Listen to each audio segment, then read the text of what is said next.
सर्वमंगल मांगल्ये शिवे सर्वाधिसाधिके शरण्ये त्र्यंबके गौरी नारायणी नमस्तुते।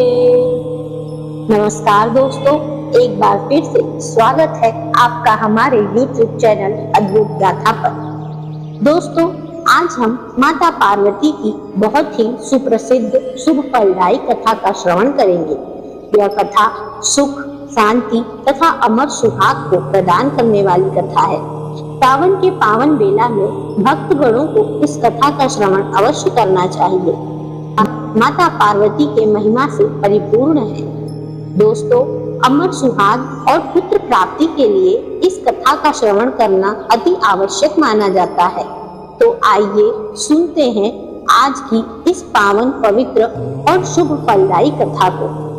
इससे पहले कि हम कथा को शुरू करें, आपसे निवेदन है, अगर आपने हमारे चैनल को सब्सक्राइब नहीं किया है तो कृपया सब्सक्राइब कर लीजिए और कमेंट में प्रेम से नमः पार्वती पते, हर हर महादेव, जय हो पार्वती माता की अवश्य लिखिएगा।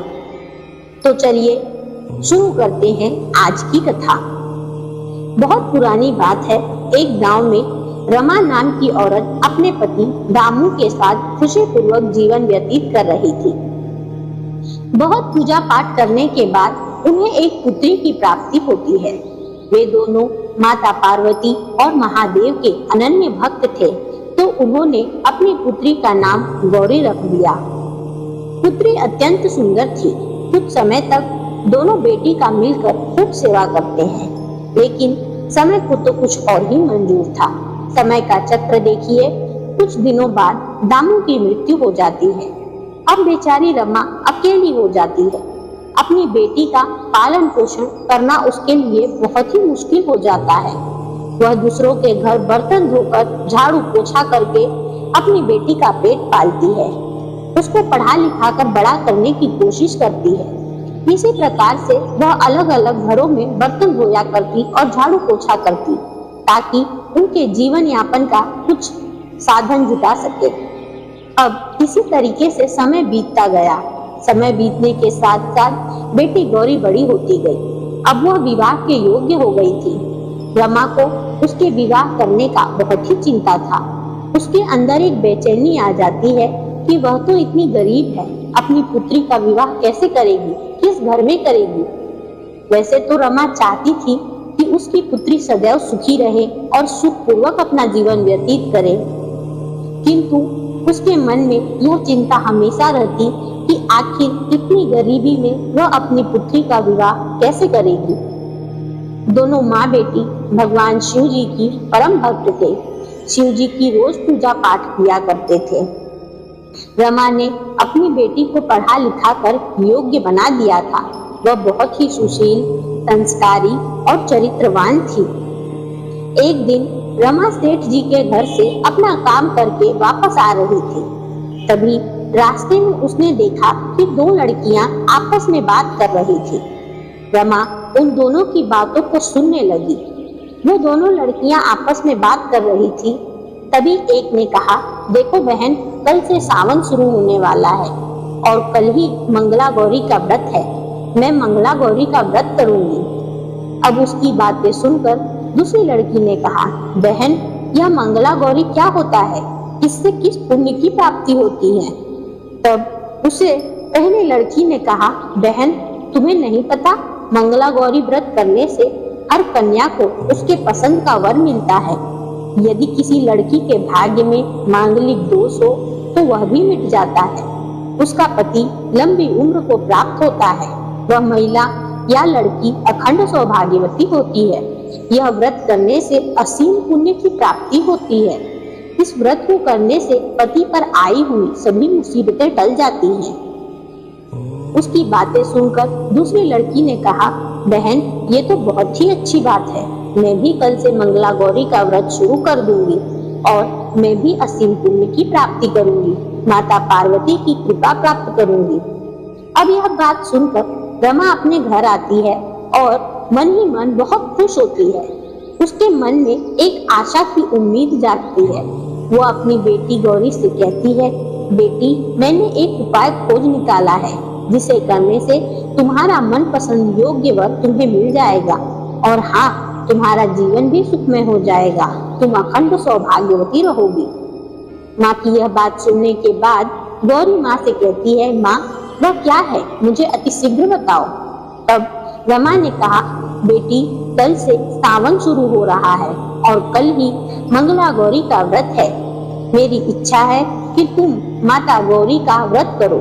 रमा ने अपनी पुत्री को सारी बातें बताई और कहा, बेटी तुम इस व्रत को यदि निष्ठा पूर्वक पूरे भक्ति भाव से माता पार्वती का व्रत करोगी और शिव जी को जल चढ़ाओगी तो तुम्हारे मन पसंद का वर मिलेगा और हमारे सारे दुख भी दूर हो जाएंगे। माँ की यह बात सुनकर गौरी पुनः उदास हो गई। गौरी ने कहा, माँ तुम्हें तो सब पता है, हम लोग इतने गरीब हैं, हम 2 वक्त की रोटी भी नहीं जुटा पाते। कभी कभी अपना पेट भरना भी मुश्किल हो जाता है। ऐसे में यह पूजा पाठ हम कैसे कर पाएंगे? और विवाह वह तो बहुत दूर की बात है। विवाह करने के लिए कितने पैसे चाहते हैं? सिर्फ लड़के से विवाह नहीं हो जाता। आजकल तो लोग भर के दहेज मांगते हैं। बिना पैसा विवाह कैसे होगा? अपनी बेटी की ऐसी निराशाजनक बातें सुनकर रमा उसे समझाती है और कहती है कि तुम यह सब मत सोचो, पहले माता पार्वती का व्रत करो, जो होगा सो देखा जाएगा। माता पार्वती करुणामयी है, करुणा की सागर है। वह जो राह दिखाती है तो मंजिल पर भी पहुंचाती है। वो कुछ ना कुछ चमत्कार अवश्य करेंगी। उनके लिए कुछ भी असंभव नहीं, मेरा पूर्ण विश्वास है। अपनी माता रमा की बातों को सुनकर गौरी भी तैयार हो जाती है। अब जब अगली सुबह होती है तो गौरी नित्य प्रति की तरह नहा धोकर दीप, धूप, जल, बेलपत्र इत्यादि पूजा की सामग्री लेकर माता पार्वती और शिव जी के मट्टी की मूर्ति बनाकर उन्हें चौका आसन लगाकर विधि पूर्वक पूजा करती है और शिव जी के मंदिर में जाकर जलाभिषेक करती है। उनसे प्रार्थना करती है कि हे माता पार्वती और शिव जी, मेरा व्रत सफल कीजिए। माता पार्वती और शिव जी के समक्ष मंगला गौरी व्रत कथा का वाचन करती है और इस कथा को सबको सुनाती है और सुनती है तथा असीम फल की प्राप्ति करती है। इस तरह से गौरी ने अपनी सभी मंगला गौरी के व्रत विधि विधान के साथ पूरा कर लिए। एक दिन की बात है, रमा बर्तन धोने के लिए सेठ जी के घर जा रही थी। तभी रास्ते में जाते समय उसे पीपल के पेड़ के पास कुछ रोने की आवाज सुनाई दी। यह आवाज सुनकर उसे बड़ा ही आश्चर्य हुआ। वह इधर उधर उस आवाज को ढूंढने लगी कि आखिर यह आवाज कहाँ से आ रही है। तभी उसकी नजर एक पीपल के पेड़ पे पड़ी। उस पेड़ के पीछे एक बुढ़िया माई रो रही थी, आंसू बहा रही थी। रमा से यह देखा न गया। वह उनके पास गई और पूछी, हे मैया, आप क्यों रो रही हैं? आपको क्या दुख है? तब उस माता ने कहा, पुत्री, मैं तुम्हें क्या बताऊं, मेरे ऊपर क्या विपदा आन पड़ी है। ये जो पेड़ है यह मेरा बेटा है। यह सुनकर रमा बहुत ही चौंक गई। उसने कहा, भला यह कैसे हो सकता है? कोई पेड़ किसी का बेटा कैसे हो सकता है? इस पर उस बूढ़ी माँ ने रमा से अपनी दुख भरी दास्तां कही।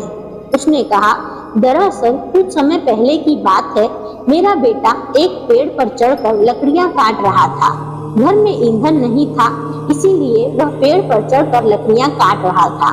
तो उसी समय उसने ध्यान नहीं दिया और उसी पेड़ के नीचे एक साधु महात्मा बैठकर तपस्या में लीन थे, किंतु अनजानवश मेरे पुत्र के हाथों से एक लकड़ी छूटकर नीचे गिर गई। लकड़ी के भार से साधु महात्मा का सर जा फटा और उनकी तपस्या भंग हो गई। रक्त की धार बहने से साधु को क्रोध आ गया। उनकी तपस्या भंग हो गई थी। यह देखने के बाद साधु ने मेरे पुत्र को श्राप दे दिया और कहा, हे दुष्ट, मैं भगवान की प्रार्थना कर रहा था, तपस्या में लीन था और तूने मुझे चोट पहुंचाया, मेरी तपस्या को भंग किया, इसलिए मैं तुझे श्राप देता हूँ। जिस लकड़ी के लट्ठे से तूने मुझे चोट पहुंचाया है, उसी प्रकार तू भी एक लकड़ी हो जा, एक पेड़ हो जा। तत्पश्चात क्षण मेरा पुत्र यह पीपल का पेड़ बन गया। यह मेरा पुत्र है। तब रमा ने कहा, मैया आपके इस दुख का कुछ तो उपाय होगा, आखिर आपके पुत्र की मुक्ति कैसे होगी। यह सुनकर उस बूढ़ी मैया ने कहा, हाँ पुत्री, उपाय तो है। एक रोज जब मैं सो रही थी तो रात में मेरे पुत्र ने मुझे सपना दिखाया और मुझे सारी बातें कह सुनाई। उसने बताया, वह साधु महात्मा गंगा किनारे एक कुटिया में रहते हैं, तुम उनके पास जाओ और मेरी गलती की, मेरे पापों की क्षमा याचना करो। क्या पता वह महात्मा मेरी गलतियों को क्षमा कर दे और मुझे इस श्राप से मुक्ति का कुछ उपाय बताए। तब मैं उस गंगा किनारे तपस्वी के पास मिलने गई। मैंने उनसे बहुत प्रार्थना की, उनके चरणों में गिर गई। तब उन्होंने मुझ पर दया खाकर मुझे मेरे पुत्र की मुक्ति का उपाय बताया। उन्होंने कहा, अगर कोई कन्या जो मंगला गौरी का व्रत करती हो, वह तुम्हारे पुत्र से अर्थात उस पीपल के पेड़ से विवाह कर ले तो मेरे पुत्र की मुक्ति हो जाएगी, किंतु उस कन्या का सारा पुण्य, सारा फल उसी क्षण भंग हो जाएगा। वह तमाम प्रकार के रोगों से ग्रस्त हो जाएगी, उसके सारे तेज नष्ट हो जाएंगे और धीरे धीरे 1 वर्ष के भीतर उसकी मृत्यु हो जाएगी। भला ऐसी कौन सी कन्या होगी जो अपनी मृत्यु की बात जानकर मेरे पुत्र से विवाह करेगी। इसलिए मैं यहाँ बैठकर रो रही हूँ, क्योंकि मेरी पुत्र की मुक्ति की मुझे अब कोई भी उपाय नहीं सूझ रहा है। यह बात सुनने के बाद रमा वहां से अपने घर आ गई और अपनी पुत्री को सारी बातें कह सुनाई। अपनी माँ की बात सुनकर गौरी ने कहा, माँ, मैं उस पीपल के वृक्ष से विवाह करूंगी। यह सुनने के बाद रमा को बड़ा आश्चर्य हुआ। वह कहने लगी, पुत्री, जरा विचार करो, तुम क्या कह रही हो। तुम अगर उस पेड़ से विवाह कर लोगी तो तुम्हारे सारे पुण्य खत्म हो जाएंगे और तुम बीमार हो जाओगी। 1 साल के भीतर ही तुम्हारी मृत्यु हो जाएगी। लेकिन फिर भी गौरी अपनी माँ को बहुत समझाई और समझा बुझाकर माँ को भी उस विवाह के लिए तैयार कर ली। अब रमा अपनी पुत्री को लेकर उस बूढ़ी मैया के पास गई और कहा, यह मेरी पुत्री है जो मंगला गौरी का व्रत करती है, यह आपके पुत्र से विवाह करेगी। यह सुनने के बाद उस मैया की खुशी का कोई ठिकाना नहीं रहा, क्योंकि उनका पुत्र जो मिलने वाला था। अब इस तरीके से गौरी का और उस पेड़ का विवाह कर दिया गया। जैसे ही उस पेड़ से गौरी का विवाह हुआ, वह देखते ही देखते अत्यंत सुंदर एक पुरुष के रूप में तब्दील हो गया। बहुत ही सुंदर नौजवान पुरुष रूप में बदल गया। वह अपने श्राप से मुक्त हो गया था। यह देखकर सभी की खुशी का ठिकाना न रहा। रमा ने अपनी पुत्री को बूढ़ी माँ और उनके बेटे के साथ विदा कर दिया। अब गौरी अपने पति के घर आ चुकी थी और नित्य प्रति भगवान शिव जी की पूजा करती थी। धीरे धीरे श्राप के कारण उसका शरीर दुर्बल होने लगा। उसके शरीर में अनेक प्रकार की बीमारियां होती जा रही थी। उसके शरीर में फोड़े, फुंसी, घाव हो जा रहे थे। उसका सारा तेज खत्म हो गया था। लेकिन फिर भी गौरी ने अपनी भक्ति कम नहीं की और माता मंगला गौरी और प्रभु महादेव का व्रत करती रही, शिव जी का पूजा अर्चना करती रही। इस तरह से गौरी का पूजा पाठ देखकर, उसकी भक्ति भावना देखकर माता पार्वती अत्यंत प्रसन्न हुई। एक दिन वह उसके समक्ष प्रकट हुई और कहने लगी, हे पुत्री, मैं तुम्हारी पूजा से, तुम्हारी भक्ति से बहुत ही खुश हूँ। तुमने अपने बारे में ना सोचकर दूसरे के बारे में सोचा, उसे जीवन दान दिया, इसलिए मैं तुम्हें इस श्राप से मुक्त करती हूँ। माता पार्वती गौरी को स्वस्थ कर देती है और उसे अखंड सौभाग्य का वरदान देकर वहां से अंतर्ध्यान हो जाती है। इस तरह गौरी और उसका पूरा परिवार सुखी, संपन्न और धन से परिपूर्ण हो जाता है। जिस प्रकार गौरी ने अपने दुखों को दूर किया, आप उसी प्रकार से जो भी माताएं बहनें इस कथा को सुन रही हैं, उनके सुहाग को अखंड करना। हे माता गौरी, हे माता पार्वती, अपनी कृपा, अपनी अनुकंपा सभी भक्तगणों पर बनाए रखना, मेरी आपसे यही कामना है। जय हो पार्वती माता की। तो भक्तों, यह थी माता पार्वती की कथा, जो सावन मास में एक बार अवश्य सुननी चाहिए। प्रिय भक्तों, अब आइए सुनते हैं भगवान श्री गणेश की कथा, क्योंकि कहा जाता है कि किसी भी कथा को सुनने के बाद गणेश भगवान की कथा को सुनकर ही कथा का समापन करना चाहिए, तभी वह कथा पूर्ण मानी जाती है, तभी उस कथा का शुभ फल मिलता है और आपका पाठ पूर्ण होता है। तो आइए चलिए हम सुनते हैं भगवान श्री गणेश की पवित्र कथा। बहुत समय पहले की बात है, एक भाई बहन रहते थे। दोनों में असीम प्रेम था। बहन हर रोज अपने भाई का चेहरा देखकर ही खाना खाती थी। कुछ दिनों के बाद भाई ने अपनी बहन की शादी बगल वाले गांव में ही कर दी, ताकि वह अपनी बहन से और बहन अपने भाई से रोज मिल सके और उसका चेहरा देख सके। बहन रोज सुबह जल्दी उठकर घर का सारा काम कर जल्दी से अपने भाई को देखने के लिए निकल जाती थी।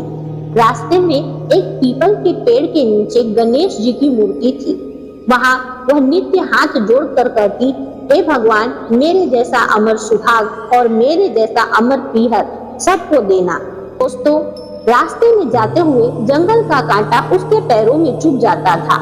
एक दिन की बात है, बहन ने अपने भाई का चेहरा देखा और बैठ गई। भाभी ने पूछा, तुम्हारे पैरों में यह क्या हुआ है? कहाँ से इतना रक्त बह रहा है? तब बहन ने कहा कि भाभी, यह कुछ नहीं, रास्ते में आते वक्त जंगल का कांटा मेरे पैरों में चुभ जाता है। यह कहकर बहन अपने ससुराल वापस चली गई। भाभी ने यह सारी बातें अपने पति को बताया और उनसे कहा कि आप रास्ता साफ करवा दीजिए। आपकी बहन जब भी आपसे मिलने आती है, उसके पैरों में कांटा चुभ जाता है, उसे बड़ी पीड़ा होती होगी। भाई ने जब यह बात सुनी तो वह अपनी बहन की पीड़ा बर्दाश्त न कर सका। उसने कुल्हाड़ी लेकर सड़क के सारी झाड़ियां, सड़क के सारे पेड़ पौधे काट दिए, जिससे कि पूरा रास्ता साफ हो गया। पेड़ों की सफाई के कारण गणेश जी की जो मूर्ति पीपल के पेड़ के नीचे थी, उसे भी हटाना पड़ा, जिससे कि भगवान गणेश क्रोधित हो गए और उन्होंने उस भाई के प्राण हर लिए। जब गांव के लोग भाई का अंतिम संस्कार के लिए ले जा रहे थे, तभी उसकी भाभी ने रोते हुए कहा कि अरे भाई, थोड़ी देर रुक जाओ। उनकी बहन हर रोज अपने भाई का चेहरा देखने आती है, वह आज भी आती ही होगी। तब गांव के लोगों ने कहा, ठीक है, आज तो रुक जाएंगे, लेकिन कल से वह क्या करेगी? कल तो उसका भाई उसे नहीं दिखाई देगा। किंतु किसी के पास इस बात का कोई जवाब नहीं था।